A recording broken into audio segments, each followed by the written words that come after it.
From the northeast, beyond as many oceans of worlds as atoms in untold Buddhalands, from the land of the Buddha independent I, and the world emanating webs of light beams from all the finest jewels of the earth, a great enlightening being named Supreme Moon of Vows emanated through the cosmos, together with a company of as many enlightening beings as atoms in untold oceans of worlds, given leave by that Buddha and having disappeared from that assembly, came to this world in durance, causing all worlds to be completely covered with clouds of sandalwood towers, clouds of flower towers, clouds of pearl towers, clouds of diamond towers, clouds of gold towers, clouds of towers of robes, and clouds of lotus towers.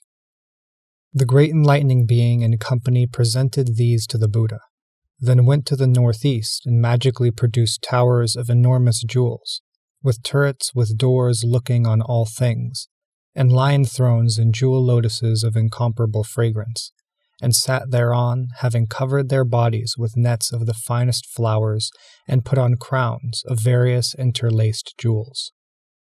From the southeast, beyond as many oceans of worlds as atoms in untold Buddhalands, from the land of the Buddha Dragon King, and the world banner of arrays of clouds of fragrance, an enlightening being named King of Fiery Energy of Truth, together with as many enlightening beings as atoms in untold oceans of worlds, given leave by that Buddha, and having disappeared from that assembly, came to this world in durance, covering the whole sky with clouds of spheres of golden light, clouds of spheres of light of jewels of infinite colors, clouds of spheres of light the color of the curl of hair between the Buddha's eyebrows, clouds of spheres of light of various jewel colors, clouds of spheres of light the color of the inside of lotuses, clouds of spheres of light the color of superb jewels like circles of branches of jewel trees, clouds of spheres of light like the knot on the head of Buddha,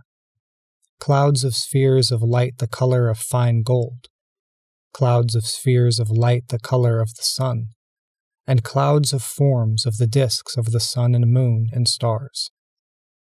The great enlightening being and company brought and presented these to the Buddha, then went to the southeast and magically produced towers of flowers of coolly shining pearly radiance, and lion thrones and lotuses of excellent diamonds, and sat there, having covered their bodies with the finest pearls blazing with jewel light. From the southwest, beyond as many oceans of worlds as atoms in untold Buddhalands, from the land of the Buddha King of universal light of knowledge of the moon of truth, and the world filled with jewel sunlight, a great enlightening being named Standard of Knowledge scattering all bands of demons, together with a company of as many enlightening beings as atoms in untold oceans of worlds, given leave by that Buddha, and having disappeared from that world, came to this world in durance, from every pore issuing to the farthest reaches of space, shining clouds of flowers, shining clouds of all kinds of music, shining clouds of jewels, shining clouds of precious robes emitting aromatic vapors of various scents, shining clouds of lightning produced by water spirits, shining clouds of radiant jewels, shining clouds of blazing gold jewels, shining clouds of the blaze of diamonds from splendorous mines, and shining clouds of eye jewels illumining the seeds of events of past, present, and future, like the ocean of memory of the enlightened.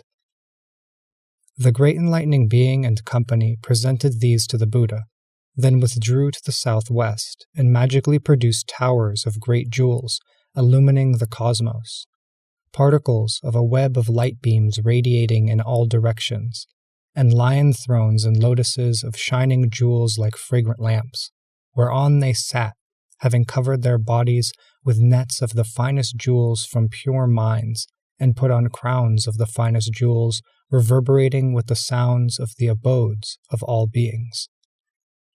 From the northwest, beyond as many oceans of worlds as atoms in untold Buddhalands, from the land of the Buddha majestic king of radiant splendor, and the world containing vows of illumination, a great enlightening being named Flame of Knowledge of Vows of Illumination, together with a company of as many enlightening beings as atoms in untold oceans of worlds, given leave by that Buddha, and having disappeared from that assembly, came to this world in durance, emanating from every physical characteristic, every pore, every part of the body, clouds of physical images of the Buddhas of past, present, and future, clouds of physical images of the enlightening beings of past, present, and future, clouds of physical images of the audiences of the Buddhas of past, present, and future, clouds of images of the spheres of emanations of the Buddhas of past, present, and future, clouds of embodiments of images of the past efforts of the Buddhas of past, present, and future, clouds of physical images of all hearers and individual illuminates of past, present, and future, clouds of images of the bodies of the Buddhas of all times and the forms of the trees at their sites of enlightenment, clouds of embodiments of images of the miracles of the Buddhas of past, present, and future, clouds of physical images of the rulers of the worlds of past, present, and future, and clouds of all the purified Buddhalands of past, present, and future, these all-pervading space from moment to moment. The great enlightening being and company came to the Buddha, presented these, then withdrew to the northwest and magically produced towers containing the finest jewels, illumining all quarters, and lion thrones, and lotuses made of jewels illuminating the world, and sat thereon, having covered their bodies with nets emanating unstoppable light, and put on crowns of jewels whose radiance illumined everywhere.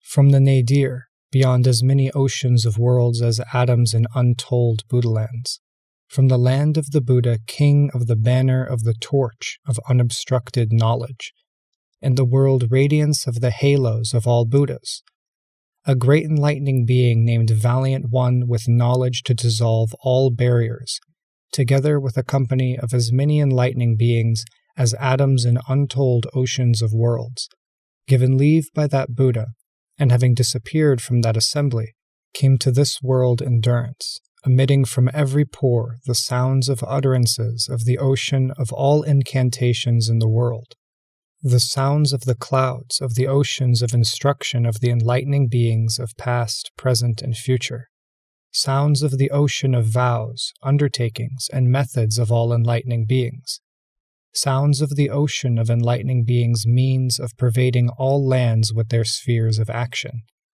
sounds of the clouds of the oceans of all enlightening beings' means of purification and fulfillment of the ways of transcendence, sounds of the ocean of means of the accomplishments and spiritual effects of all enlightening beings, oceans of expressions of the spiritual transformations by means of which all Buddhas go to the summit of enlightenment, disperse the opposition of demons, and realize enlightenment.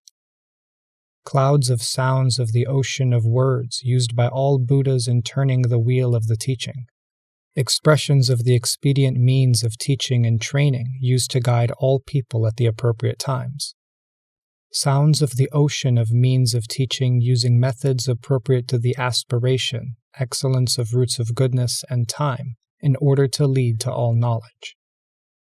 Emanating these sounds, the great enlightening being and company came to the Buddha and offered them in respect, then withdrew to the nadir, magically produced towers of various mines of all kinds of jewels from the matrix of light of the palaces of all Buddhas, as well as lion thrones in spaces held by lotuses inset with all jewels, upon which they sat, having put on crests of jewel emblems reflecting images of all sites of enlightenment, and covered their bodies with nets of the finest jewels illumining all lands.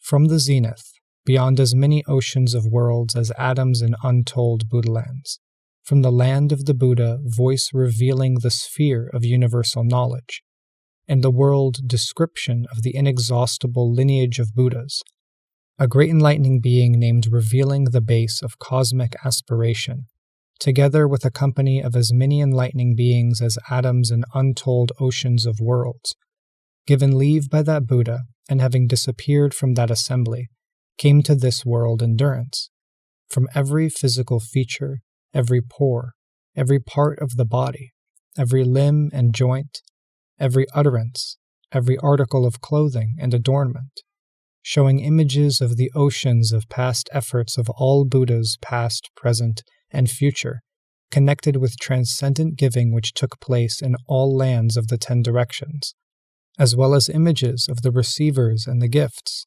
reflected in every mark and embellishment, every pore, every part of the body, every limb and joint, every utterance, every article of clothing and adornment of the company of enlightening beings, as well as the Buddha Vairocana, showing reflections of the oceans of their past efforts involved in transcendent morality, in transcendent tolerance, even involving showing amputation of limbs, and the transcendent energy of all enlightening beings surging boldly forward, in the seeking and attainment of the ocean of meditations of all Buddhas, and the seeking of the ultimate truth to which the wheel of teaching of all Buddhas leads, and the manifestation of the embodiment of great determination which relinquishes all there is, and the joy of the vision of all Buddhas, the path of all enlightening beings, and pleasing all beings, and the arrangements of purification of means of accomplishment of the ocean of vows of all enlightening beings,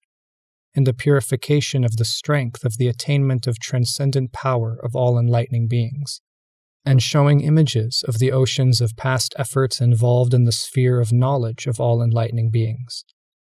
All these reflected images bursting into plain view by clouds of all kinds of miraculous displays throughout the cosmos.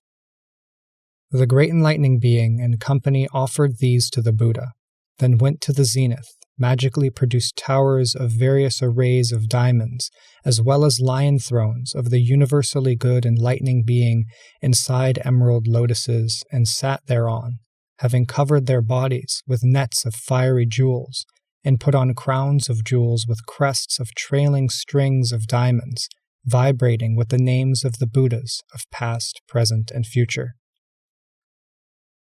All those enlightening beings, with their retinues, were born of the practices and vows of the universally good enlightening being.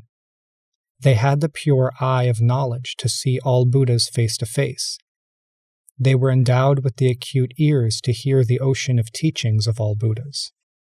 They had reached the ultimate transcendent attainment of the masteries of all enlightening beings. From moment to moment they issued manifestations of going to all Buddhas. They were in the range of pervading all worlds with one body.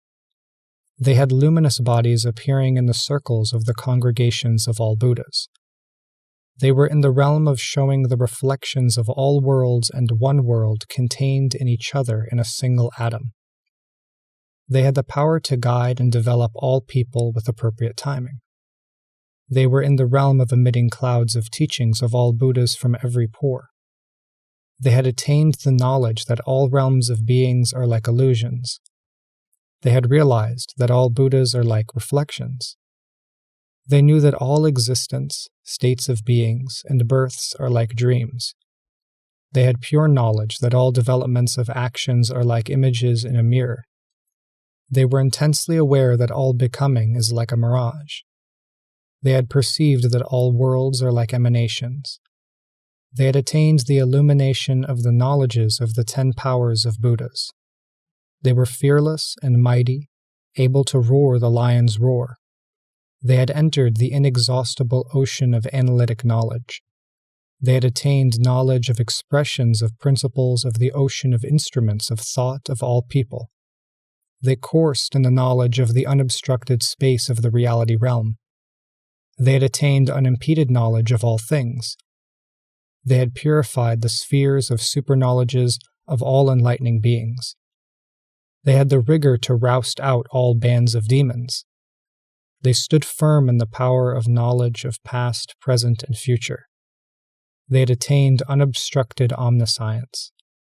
They coursed in the space of independence. They were powerful in the space of the effortless stage of omniscience. They coursed in knowledge of the ungraspability of all existence. They had exposed the knowledge of the ocean of principles of all realms of reality. They had entered the door of non-discriminatory knowledge of all worlds. They demonstrated the mutual interpenetration of all worlds. They manifested incarnation in all realms of being. They knew the various forms of all worlds, subtle and gross, broad and narrow. They had attained knowledge of the interpenetration of minute objects and immense lands. They could reach all Buddhas in a single moment of thought. They had the body of knowledge of all Buddhas. They had attained unconfused knowledge of all regions. They could pervade the ocean of all locations in a single moment of thought by mystic metamorphosis. The whole Jeddah Grove became filled with enlightening beings of such immeasurable attainments by the power of the Buddhas. The great disciples, however, Shariputra, Maudgalyayana, Makashyapa, Rivata, Subhuti, Aniruddha, Nandika, Kapfina, Katyayana, Purna Maitrayani Putra, and Soso, did not see the transfiguration of the Buddha in the Jeddah Grove, the adornments of the Buddha, the majesty of the Buddha, the freedom of the Buddha, the magic of the Buddha, the mastery of the Buddha, the miracle performed by the Buddha, the light of the Buddha, the power of the Buddha, or the Buddha's purification of the land.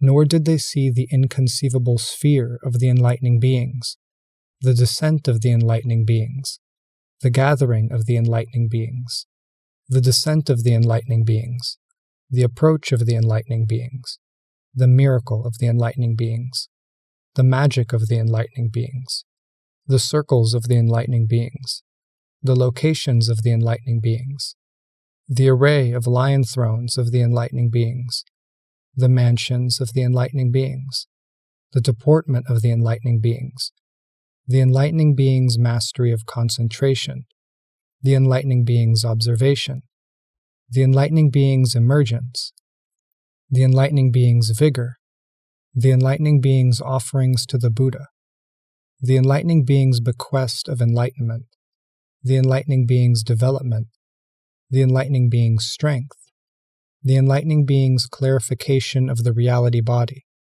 the enlightening being's fulfillment of the body of knowledge, the enlightening being's manifestation of the body of vows, the enlightening being's perfection of the physical body, the enlightening being's purification of excellence of attributes, the enlightening being's array of spheres of light of eternal power, the enlightening being's radiation of networks of light beams, the enlightening being's emission of clouds of emanations, the enlightening being's pervasion of the network of all regions, or the transfiguration of the sphere of actions of enlightening beings.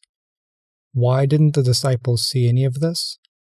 Because of lack of corresponding roots of goodness. For they had not accumulated the roots of goodness conducive to vision of the transfiguration of all Buddhas, and they had not had the purifications of the arrays of qualities of all Buddha lands in the 10 directions described to them, and they had not had the various wonders of all Buddhas described to them by the Buddhas, and they had not established beings in supreme perfect enlightenment while they were involved in the world, and they had not instilled in others' minds the determination for enlightenment, and they were not capable of perpetuating the lineage of Buddhas, and they were not engaged in the salvation of all beings, and they had not exhorted enlightening beings to practice transcendent ways. And while they were involved in the world, they had not focused their minds on the stage of knowledge superior to all worldlings, and they had not developed the foundations of goodness conducive to omniscience, and they had not perfected the transmundane roots of goodness of Buddhas, and they had not realized the miraculous superknowledge to purify all Buddha lands, and they did not know the source of the great vow of enlightening beings, which is the good root of concentration on unique world-transcending enlightenment that represents the range of vision of enlightening beings. And they were not born of the magical essence emanating from the power of the enlightened. And because hearers and individual illuminates do not share in the knowledge of enlightening beings' control over holding various perceptions as in dreams, the growth of the current of joy of enlightening beings, and the manifestations of the range of the eye of knowledge of the universally good enlightening being. Because of that, those great disciples, who were the best of the best, did not see the miracle of the Buddha, did not hear it, know it, realize it, penetrate it, did not fix their minds on it, did not notice it, did not focus their attention on it, did not observe it, did not examine it, did not reflect on it, did not contemplate it. Why? Because that is the sphere of Buddhas, not the sphere of disciples. Therefore, even though the disciples were in the very same Jeta grove, they did not see those miracles of the Buddha. For indeed, they did not have the corresponding roots of goodness. They did not have that purity of the eye of knowledge, whereby they could have seen the miracles of Buddha. They did not know the concentration whose minute point of focus would have given them access to those vast magical manifestations. They did not know that liberation, or that spiritual capacity, or that might, or that power, or that mastery, or that state, or that perception, or that power of vision, whereby they might recognize or see or penetrate or approach or discover or head for or observe or experience or reveal to others or explain or show or describe or make visible or arrive at or produce or lead beings into the cultivation and realization of the realities of the miracles of Buddha. That knowledge did not belong to them. Why? Because they were emancipated by the vehicle of hearers. They had realized the path of hearers. They had fulfilled the sphere of practices of hearers.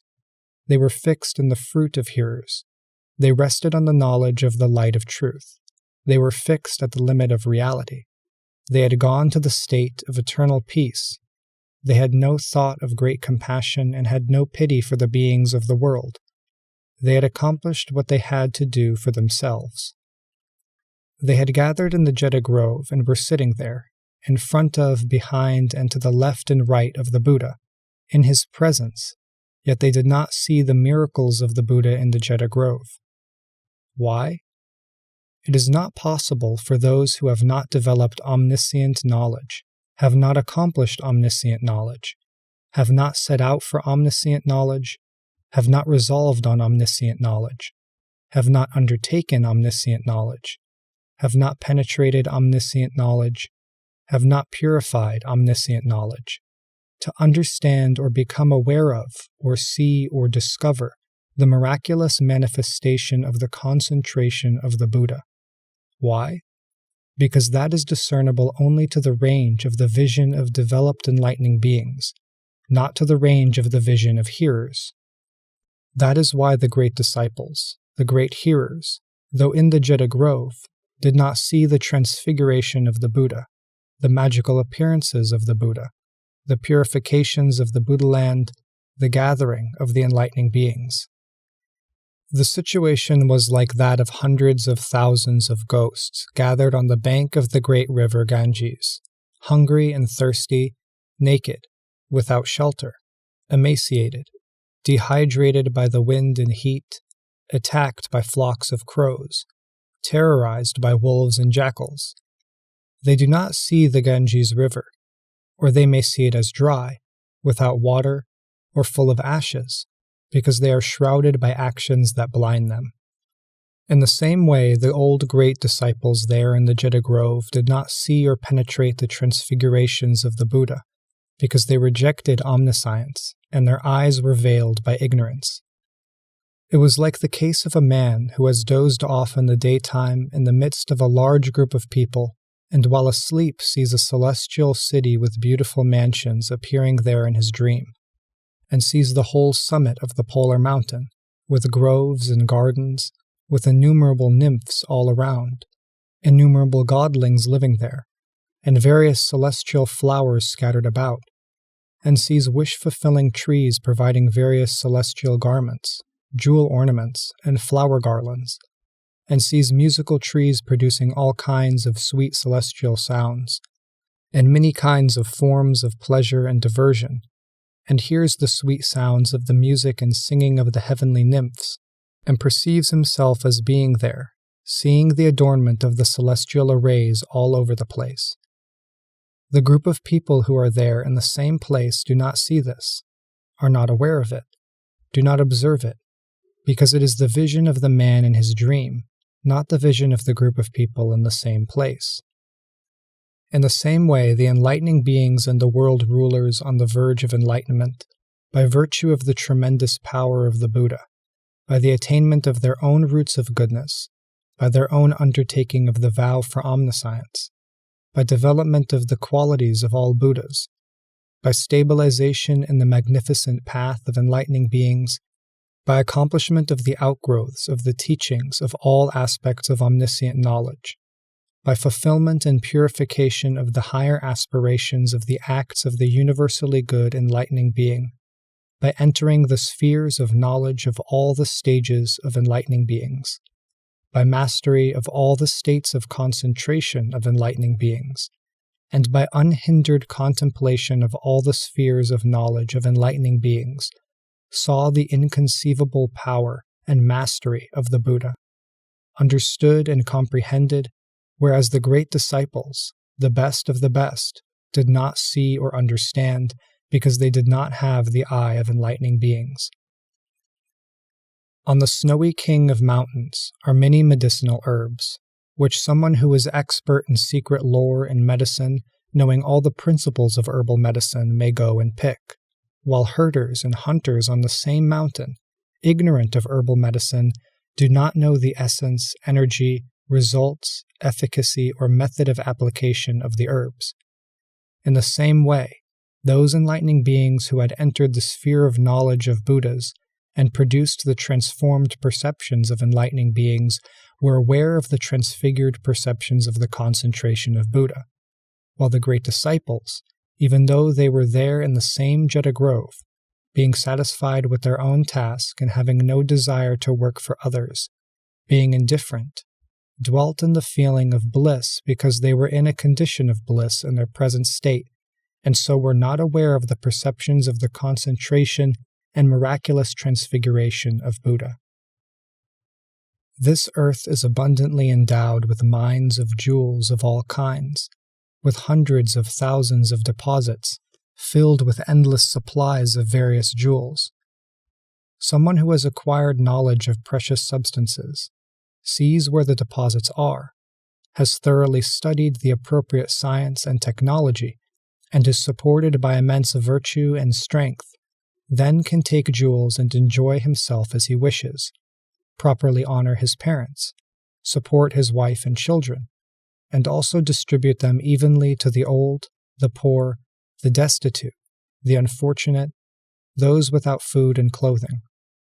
On the other hand, those who do not know about the deposits of jewels, who have not done good works, and have not clarified the eye of knowledge of the precious, do not discover the jewel mines in spite of the fact that they are walking on them.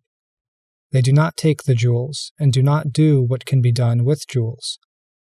Similarly, the enlightening beings in the Jeta grove, who had clarified the eye of knowledge of the inconceivable sphere of Buddha, and who had entered the sphere of the inconceivable knowledge of Buddha, saw the miraculous transfigurations of Buddha, entered the oceans of principles of the Buddha teachings, attained oceans of concentrations, engaged in the service of the Buddhas, took to embracing all truths, took all beings into their care with the four means of integration. The great disciples, however, did not see or notice the transfigurations of the Buddha, or the great assembly of the enlightening beings. It was, again, as if a man came to a land of jewels with his eyes blindfolded by a rag. He might walk around, stand, sit, and lie there, but he would not see the masses of jewels. He would not see the jewel trees, jewel clothes, jewel fragrances, or any of the other jewels. Furthermore, he would not know the use, value, or enjoyment of those jewels. He would not take the jewels and would not know what to do with the jewels. Someone whose eyes were uncovered, however, would see and distinguish them all. In the same way, those enlightening beings, having come to the land of jewels of truth, where the unsurpassed jewel of the enlightened, adornment of all worlds, was right before them, standing in the Jeddah Grove, saw the Buddha displaying inconceivable miraculous transfigurations.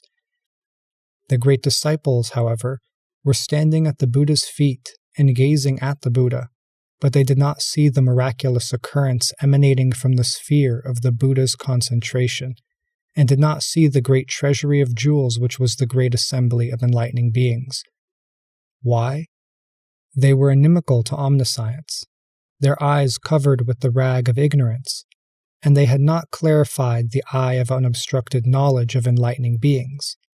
And they did not realize that all things interpenetrate, which is how they could have seen the miracle produced by the inconceivable power of the Buddha's concentration. Again, it is as if there is an eye purifier called possessed of undefiled brilliance, which is incompatible with any darkness or obscurity. Suppose someone obtained it, and with that eye clarifier possessed of undefiled brilliance, went in the dark of night among a huge crowd of people in various postures unable to see in the darkness, and walked around, stood there, sat down, and so on. Those people would not see this person or distinguish what he was doing. On the other hand, this person would see the crowd of people, their various postures, positions, locations, appearances, and dress. In the same way, the Buddha, together with his company of enlightening beings, having the pure, unobstructed eye of knowledge, discerns and sees all beings. Buddha shows the miracle emanated from the great concentration of Buddha, but the great disciples did not see the miracle emanated from the concentration of great knowledge of Buddha, or the great company of the assembly of enlightening beings.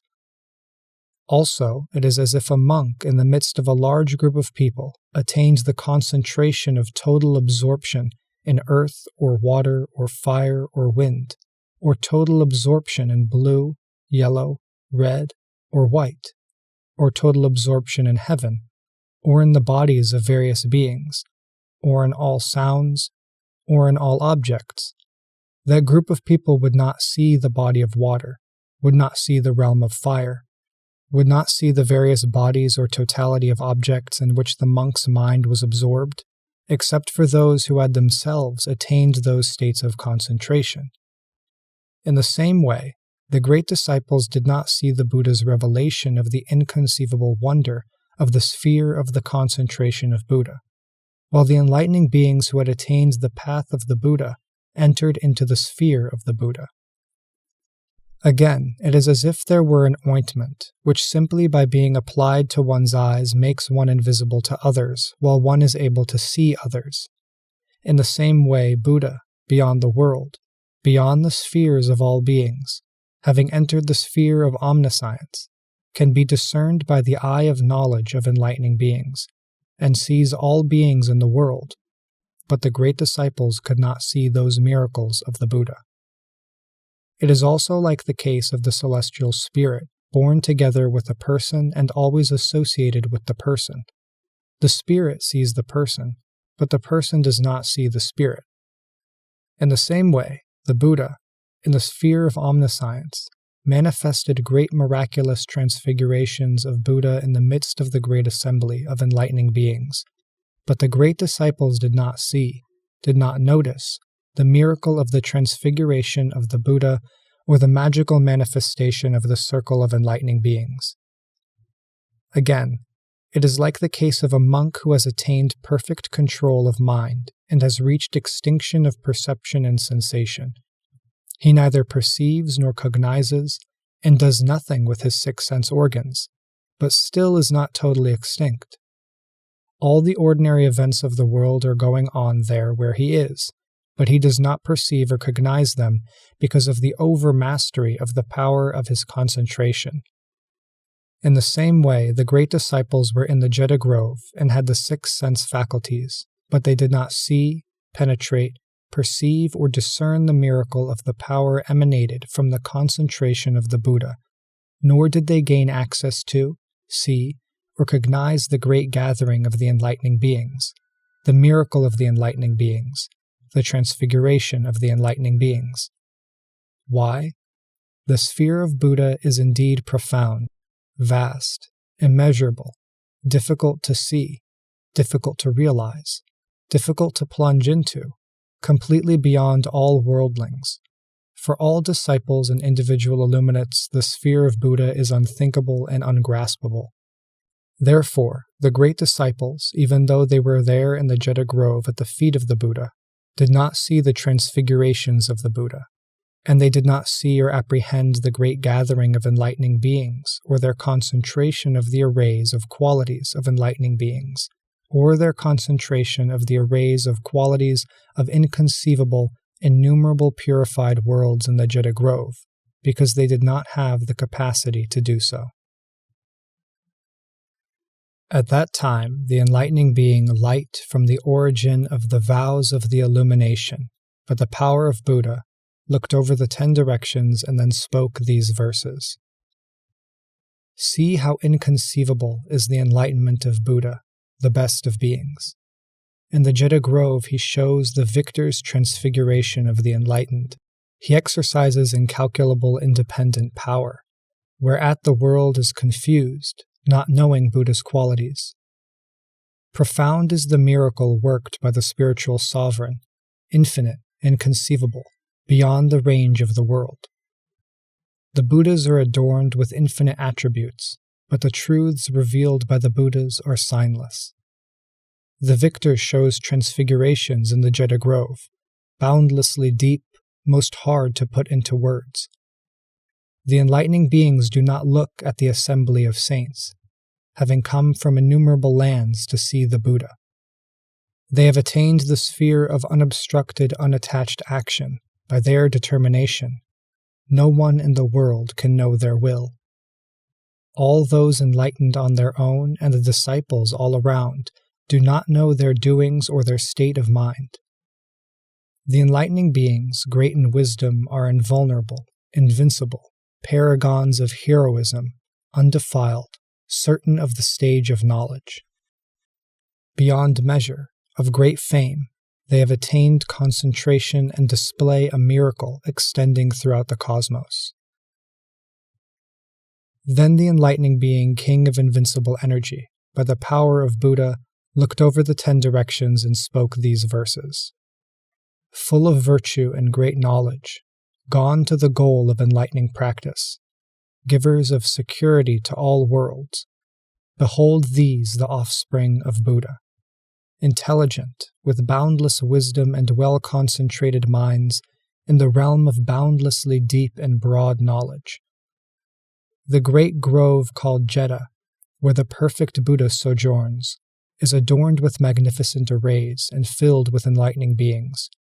See the great oceans, non-reliant, independent, sitting on lotus thrones, having come from the 10 directions, not resting on anything, not grasping, free from falsehood, without abode, with unattached minds, dispassionate, set on the reality realm. Exemplars of knowledge, great heroes with unshakable adamant minds, in the midst of unperishing truths, they make a show of nirvana. They have come together from countless worlds in the 10 directions, come to the Buddha without any notions of duality.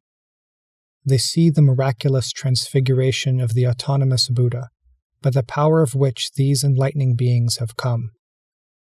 They are non-discriminatory in regard to Buddha teachings and the plane of realities. The offspring of Buddha have thoroughly realized that distinctions are merely mundane conventions. The Buddhas stand in the undifferentiated ultimate limit of the reality realm, yet show the differentiation of things by inexhaustible sayings. Then the enlightening being, king of fiery energy, of universal splendor, by the power of Buddha, looked over the 10 directions and spoke these verses. See the immense sphere of knowledge of the best of beings. Knowing when is the right time and when not, he teaches the truth to people. Destroying the various arguments marshaled by heretics, he shows beings spiritual transfigurations according to their dispositions. Buddha is not finite or infinite. the great sage has transcended finitude and infinity. Like the sun coursing through the sky giving light every day, so does the sagacious guide appear, independent of past, present, and future. As the sphere of the full moon shines at night, so does one see the guide, full of pure qualities. As the globe of the sun courses through space without stopping, such is the transfiguration of the Buddha. Just as space is independent of all land, so is the Buddha transfiguration of the lamp of the world to be known. As the earth is the support of all corporeal beings in the world, in the same way is the wheel of teaching of the lamp of the world steadfast. As the wind blows swiftly through the sky, not sticking to anything, in the same way does the nature of Buddha operate in the world. Just as all lands are founded on a mass of water, so are the Buddhas of all times founded on a mass of knowledge. Then the enlightening being, king of unobstructed splendor, by the power of Buddha, looked over the 10 directions and spoke these verses. Like a lofty mountain made of diamond, does Buddha emerge in the world, savior of all beings. Like the water of the ocean, immeasurable, pure, does the sight of Buddha stop the thirst of the world. Just as the polar mountain emerges from the ocean water, so does the light of the world emerge from the ocean of truth. Like an ocean filled with deposits of jewels, is the independent one's instant awareness of endless knowledge. Profound is the guide's knowledge, incalculable, infinite, by which he shows infinite inconceivable Buddha transfigurations. As an expert magician shows illusory forms, Buddha, master of knowledge, displays transfigurations.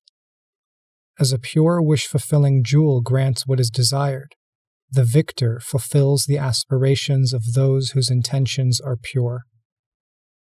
Like a luminous jewel shining, omniscience, pure, illumines beings' minds. Like an octagonal jewel facing all directions, the unobstructed lamp illumines the cosmos. Like a water-clarifying light purifying water, vision of Buddha purifies people's senses. Then the enlightening being, supreme moon of vows, emanated throughout the cosmos, by the power of Buddha, looked over the 10 directions and spoke these verses. As everywhere is made one hue by an emerald, vision of Buddha makes beings the hue of enlightenment. In each atom, Buddha shows transformation of various kinds, beyond measure, purifying the enlightening beings. That is extremely profound, unlimited, hard to approach, in the realm of knowledge of the wise, inaccessible to worldlings. The full arrays of adornments purified by the works of Buddha are perceived by enlightening beings entering the reality realm. The inconceivable Buddha lands where the victor appears are filled with Buddhas surrounded by the wise everywhere. The teacher, master of all truths, the hero of the Shakyas, has come forth. It is his immeasurable miracle that has appeared. You see the variety of the infinite deeds of the resolute. The one of infinite splendor shows endless transformations. The leader of the world teaches the offspring of Buddha about the reality realm, and they develop the range of knowledge unattached in all things. Buddha's wheel of teaching turns by spiritual power, filled with hundreds of miracles, purifying all worlds. In the realm of the best of beings, their sphere of knowledge purified, the great dragons, rich in wisdom, liberate all beings. Then the enlightening being, king of fiery energy of truth, by the power of Buddha, looked over the 10 directions and spoke these verses. The disciples trained in past, present, and future, foremost sages, do not even know a footstep of a perfect Buddha. Even all individual illuminates do not know a footstep of the protector. How much less could ordinary beings know the guide, as they are bound in chains and wrapped in the darkness of ignorance. Unquantifiable, the victor cannot be known by any scales. Endowed with unobstructed knowledge, the Buddha transcends the path of words. Radiant as the full moon, steady, adorned with a multitude of qualities, he passes infinite eons creating transformations. Thinking of the Buddha in every way with perfect concentration. Even after untold billions of eons, Buddha would still be inconceivable. One cannot understand the limit of even a single attribute of the independent, even while gazing on Buddha, for the qualities of Buddha are inconceivable. Those who are intent on this, and whose minds delight therein, will attain these realms which are so hard to see. Valiant ones of great resources, intelligent, pure-minded, stable, enter into this teaching, made of endless virtue and knowledge. Great is their aspiration, great their discipline of mind. They will attain great enlightenment, having arrived at the sphere of the victor. Then the enlightening being, standard of knowledge scattering all bands of demons, by the power of Buddha, looked over the 10 directions and spoke these verses. Being the body of unobstructed knowledge, the independent is incorporeal. In the realm of inconceivable knowledge, that cannot be conceived. The Buddha body is realized by inconceivable pure deeds. Undefiled by the triple world, it shines with distinctive embellishments. Universal light of the world, having clarified the reality realm, it is also the door of enlightenment, the mine of all knowledge. Dispassionate, free from falsehood, having shed all hindrances, as the sun of the world, Buddha radiates lights of knowledge. That which removes the fears of existence and purifies those in the triple world. The development of enlightening beings is thus the mine of Buddha's enlightenment. Buddha shows infinite forms without sticking to any form, and shows those inconceivable forms through all living creatures. No one can reach the end of the knowledge of Buddha, by which inconceivable enlightenment is instantly clarified. Inexhaustible exposition of knowledge, wherein are the Buddhas of all times, is produced in a single instant without any change in essence. The wise seeker of enlightenment, engaged in endless action, should always think, although it be thought, no thought is born in this thought. The inconceivable elements of Buddhahood realized by the perfectly enlightened are profound beyond all telling, beyond the scope of words.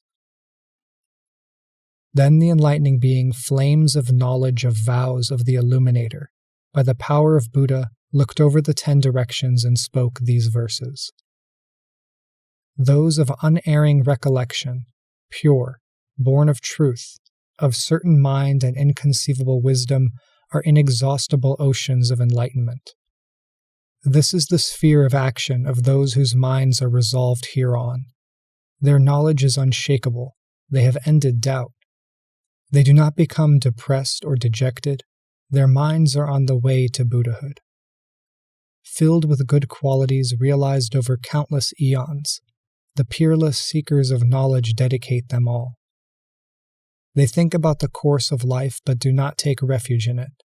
They take refuge in the Buddha teachings, sporting in the realm of Buddha. Whatever mundane fortune takes place in the world of sentient beings, the resolute relinquish it all, for they are set on the attainment of Buddhahood. Vainly clinging, the world is always fettered. There, those of unobstructed action are always set on the welfare of beings. Unequaled in their action, inconceivable to all beings, they consider the happiness of the world, whereby suffering is repelled. They have purified knowledge of enlightenment and are sympathetic to all beings, as lights of the world, emancipating all beings. Then the enlightening being, valiant one, with knowledge to disperse all barriers, by the power of Buddha, looked over the 10 directions and spoke these verses. The name of Buddha is hard to come by even in a billion eons. How much more so the sight of Buddha, supreme, which ends all desires.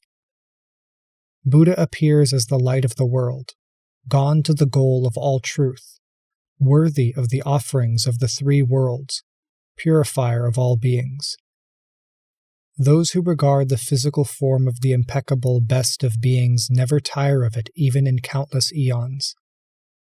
Offspring of the victor, looking at the form body of the Lord of humans, unattached, dedicate themselves purely to enlightenment, seeking the highest goal. This is the door to enlightenment, the corporeal embodiment of the great sage, whence issue unhindered, inexhaustible, analytic, intellectual powers. Having illumined infinite beings, the great sage foretells their supreme enlightenment, having led them into the great vehicle. The great field of blessings, a sphere of knowledge, has emerged and illuminates infinite beings, increasing the mass of virtue. There is no fear of evil ways for those who associate now with Buddha, the one who cuts through the net of misery and purifies the mass of knowledge. A great mind is born in those who see the Buddha. Immeasurable wisdom and power is born, radiant as the moon. They will be sure of enlightenment, having seen the Buddha, and will be certain that they will become Buddhas themselves. Then the enlightening being, king of superknowledge, discerning the differentiations of the plane of the cosmos, by the power of Buddha, looked over the 10 directions and spoke these verses. Having seen the sage endowed with infinite virtues, the minds of those dedicated to the great vehicle are purified. The Buddhas appear for the welfare of all beings, universally compassionate, steadfast, turning the wheel of the teaching. How can all creatures requite the Buddha's countless eons of dedication to their welfare? It is better to burn in the fearsome 3 evils for eons than not to see the teacher, who quells all attachments. All the mass of suffering that takes place in all realms of being is tolerable, but not deprivation of the sight of Buddha. It is better to live long in every miserable way in the world than not to hear the Buddhas. Each eon spent even in hell is better than elsewhere apart from Buddha, distant from enlightenment. What is the reason for wanting to live long amid calamities? It is to see the Buddha and increase in knowledge. All miseries are ended once the Buddha has been seen, and entry into knowledge takes place into the sphere of the enlightened. All obstructions are removed when Buddha is seen, increasing measureless of virtue, whereby enlightenment is attained. Sight of Buddha severs all doubts of sentient beings, and fulfills all purposes, mundane and transcendental. Then the great enlightening being, universally good, having looked over the host of enlightening beings everywhere, to further analyze, discuss in detail, explain, reveal, elucidate, bring to light, illumine, and point out by means of the cosmos of truths equal to the realm of space, equal to past, present, and future, equal to the realm of realities, equal to the realm of beings, equal to the realm of all worlds, equal to all sets of actions, equal to the dispositions of beings, equal to the interests of beings, equal to the specific illustrations of truth, equal to the appropriate times for the maturation of beings, and equal to the faculties of all beings, elucidated this lion emergence concentration of Buddha by means of 10 indications. Indication of the succession of all Buddhas and the succession of lands and the atoms of the Buddha lands throughout all universes. Indication of the seeking and following of virtues of the Buddhas in all Buddha lands in space throughout the future. Indication of Buddhas emerging in all Buddha lands and showing the ocean of infinitely various doors of enlightenment. Indication of the hosts of enlightening beings and the circles of the Buddhas in the Buddha lands throughout space facing the terrace of enlightenment. Indication of pervading the cosmos in a moment of thought, with emanations in the forms of the Buddhas of past, present, and future, emitted from every pore. Indication of the light of magical pervasion of all multitudes of lands and all the oceans in all directions equally with one body. Indication of revelation of the power of concentration of all pasts, presents, and futures of the transfigurations of the state of Buddhahood in the surfaces of all objects. Indication of manifestation of the oceans of eons of various successive transfigurations of Buddha in the lands of past, present, and future, equal to the atoms in all lands. Indication of the birth of enlightening beings from the endless power emanating from every pore by the ocean of vows of all Buddhas of past, present, and future. Indication of endless manifestation of varied expositions of truth amid equal adornments of sights of enlightenment, with circles of enlightening beings around lion thrones equal in extent to the cosmos. These 10, O offspring of the victor, said Samantabhadra, the universally good enlightening being, are the first 10 of as many expressions of the lion emergence concentration as atoms in untold Buddhalands, which I follow. However, these are the sphere of knowledge of those who arrive at thusness. Then the enlightening being universally good, illuminating the expression of the meaning of the lion emergence concentration of Buddha by the empowerment of Buddha, while gazing on the face of Buddha, observing the ocean of assemblies everywhere, observing the infinitely various transfigurations of the concentration of Buddha in the inconceivable sphere of the enlightened, observing the magical nature of inconceivable knowledge, and observing all teachings expressed in an inconceivably infinite variety of manners of speaking, then uttered these verses. Like the atoms of all lands are the oceanic Buddha lands on a single hairtip. Surrounded by a circle of enlightening beings, there Buddha rests on the throne of the enlightened. In the ocean of Buddha lands on a single hair, on a lotus throne at the site of enlightenment, extended throughout the cosmos, the guide is seen at the trees of enlightenment. Like the atoms in all lands are the Buddhas assembled on a single hair. Surrounded by a host of enlightening beings, they expound all good actions. Buddha sits in one land pervading all lands. Endless hosts of enlightening beings go there from everywhere. Like atoms in countless lands, enlightening beings, radiant seas of virtue, should appear in the audiences of the teachers throughout the cosmos. Appearing like reflections in all lands, oceans of knowledge of Buddhas, established in good practices, they arrive in the assemblies of all Buddhas. Assembled everywhere in all lands in the realm of the joy of enlightening practice, delighted in hearing the myriad teachings, they pass millions of eons in each land. Enlightening beings carry out their practices coursing in the ocean of truth, emanating light. They enter the oceans of vows, established in the sphere of Buddhahood. Born of the teachings of the Buddhas, acting with universal good in mind, they enter the oceans of qualities of Buddhas, in vast transfigurations. Pervading the refuge of the reality realm, they constantly emanate a cloud of bodies, many as atoms in all lands, with the rain of truth for enlightenment.